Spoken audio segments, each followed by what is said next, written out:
பலன். பிள்ளை கொடுத்த பெருமாவி மைந்தனை பறி கொடுத்த மாமாவி ஆகிவிட்டேன் அண்ணா. ஒன்றை இந்த உலகத்தை ஆளலாம் என்று எண்ணிருந்தார் மகனாய ஜாம்பவன் சென்று அத்திமரத்திலே பாராளும் அண்ணா பாராளும் என்னுடைய பிடியில் அகப்பட்டு விட்டார் அண்ணா. மகனாகிய ஜாம்பவன் அகப்பட்டானா? ஒன்றுமே புரியவில்லையே. கிணத்திலே இட்ட கல்லு போல், குடத்திலே இட்ட விளக்கு போல் நீ ஒளித்து மறைத்து பேச வேண்டாம் அண்ணா. எதுவாக இருந்தாலும் தெளிவாக சொல். ஆண்டவனாகிய சிவபூஜை செய்வதற்காக நந்தாவனம் மலரடுக்கு சென்றவன். யாது காரணமாக அத்தினாபுரத்தில் திரியனுடையவர்களாகிய லக்கமணன் என்ற பெண்ணுக்கு சுயமுறை இச்சா சுயமுறை நடந்ததா? அந்த இச்சா சுயமுறத்தை சென்று யாருடைய இடம் இல்லாதபடிக்கு அந்த பெண்ணானவள் அந்த லக்கமணன் என்ற பெண் இருந்த ஒரு அழகை பார்த்து அண்ணா கைபறந்து அந்த பெண் மீது இச்சப்பட்டு பலாத்காரமாக சரியெடுத்து வந்த காரணத்திற்காக மகனாயே ஜாம்பவனை பிடித்து பின்கட்டாக கட்டி பாதாள சிறையில் வைத்து சித்திரவதை செய்கிறார்கள்.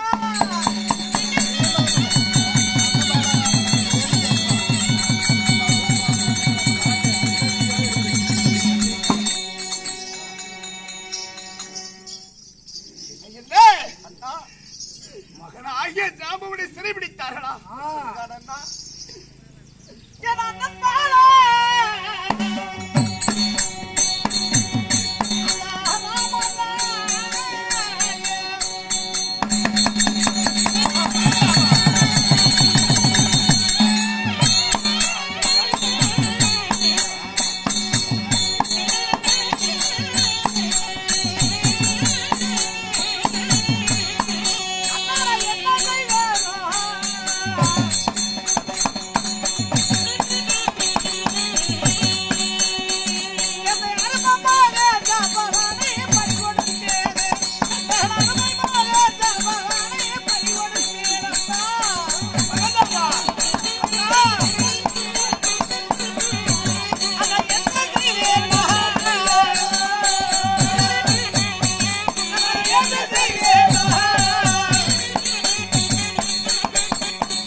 மகன் நெருப்பிலே பட்ட புலி